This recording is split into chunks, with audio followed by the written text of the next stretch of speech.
this is Joe, and today I'll be reviewing Holy Stone's F181 Quadcopter. This is a beginner quadcopter.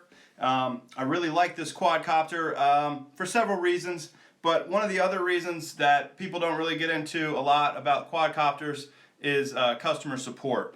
And I want to let you know that right there's the email. Claire at holystone.net.cn. He has been phenomenal in helping me review this product. He sent me extra units because I had an issue with a motor burning out. Then that replacement unit got lost in the mail, and he sent me another one.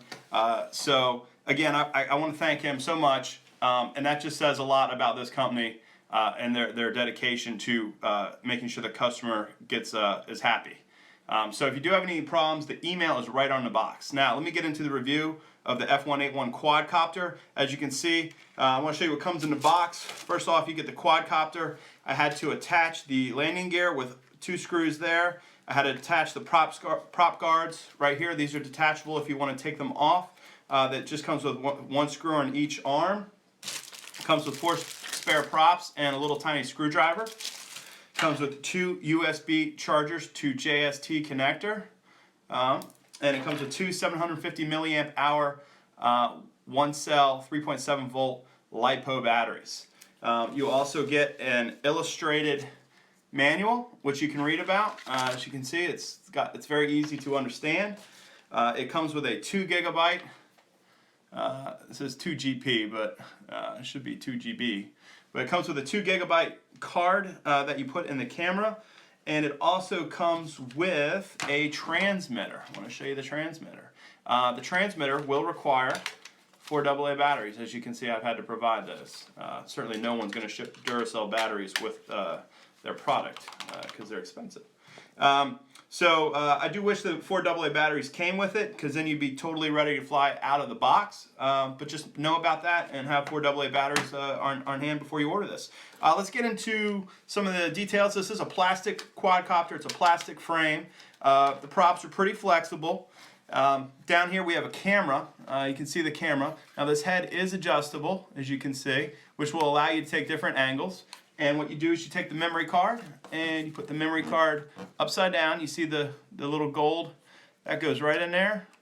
It's a little tricky to get in here. I wish it was on the side instead of the back, but that's a small complaint. Boom, pops right in. You're ready to take video. Right there is an on off button, if you can see that. And in here is a compartment for the battery along with your connector. What I really like about this is you can put the battery in, you can do the connector. Again, you want to be very careful right there when you close it up. You want to make sure that everything lines up and it just snaps right in there. There we go. You want to make sure that snaps nice and even. That should be flush. Take a little extra time to do that, or else a little part will break off. Then you're ready to go. It's got blue LEDs up here on these arms, and it's got red LEDs back here. It's got a big blue LED across the front. Now when I was flying this, it flew great. The beginning of the video, you could see some footage of me actually flying it. Then you could see some actual footage taken from the camera. The camera doesn't have the best footage. The camera is more of an add-on feature for me because you can't take, it is a high-def camera, 720p, but because of the wind and the vibration of this, you'll see the jello effect on the camera. So the camera is a neat little toy, but if you're looking to take professional aerial photography, this is certainly not the drone you want. You're going to spend several hundreds of dollars on that. So just be careful. Know that that camera is an add-on feature. It does take still shots. It does take video. The wind will greatly affect it. Obviously, you want to be in a nice hover to get a nice and stable camera picture as best as possible. Now, let me go on to these chargers. These chargers are designed for 1/2 amp. 1/2 amp is not a lot of current. They're designed to come out of a computer. Holy Stone does make a high current charger, which I suggest you purchase, and I'll include a comment as a link to purchase that. The problem with these is I put them in a high current wall charger, and they actually melted. So there's now a warning on the product description page. I suggest you heed that warning, or else you're going to melt these and start a fire. These batteries, they do last about 5 to 7 minutes. One of the other things I want to caution everybody about is when you run it, make sure that you give the quadcopter about 10 minutes break between.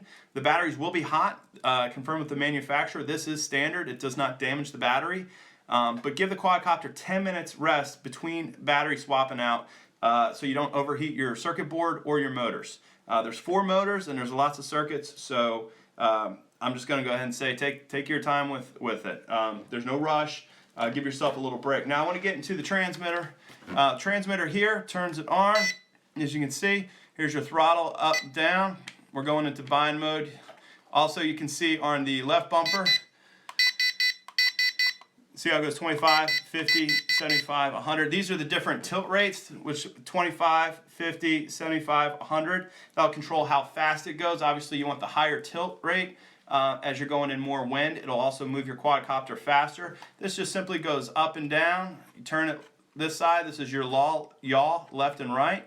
Then you have your forward, and then you have your backward, and then you have your bank left and bank right. So you'll get familiar with these controls. Up here is to take a camera shot. You just touch it. See that little, those are camera shots if this was bound. Down there is your video. See, it's sustained. And then you have your headless mode, which I didn't get into. This is basically, regardless of the orientation of the front of the the quadcopter, it will stay in the same orientation. That's there. And then you have your different trims. Oh, that's your flip button, sorry. Let me turn that back off. You have your different trims. So what you want to do is you want to trim it indoors. You want to make sure it doesn't go forward or backward, left or right. And then you can see your different trims up in the LCD display. This is great. It also has a throttle trim, so you can adjust how sensitive the throttle button is. And so I mentioned you have your left bumper here. This controls your tilt rates. Well, we're not seeing it right now. There it is. This button, this controls whether you flip. And you hit this button and you go up or down, and it'll do a flip in this direction. So again, that's really cool. I really like this quadcopter. I think Holy Stone's done a great job. Again, you get the 2 batteries, you get the spare parts, you get the illustrated instruction manual, you get the excellent customer support, you get removable prop guards. One thing I do want to caution you is eventually the motors will burn out. This is a very sensitive piece of electronics. And when they do burn out, it's a lot of screws to get to, and you'll need a little soldering iron to pull out the 2 leads for the old motor and to put in the 2 leads for the new motor. Other than that, I think you'll be up and running, and you should be able to enjoy this product for several months to come. Thanks a lot for watching.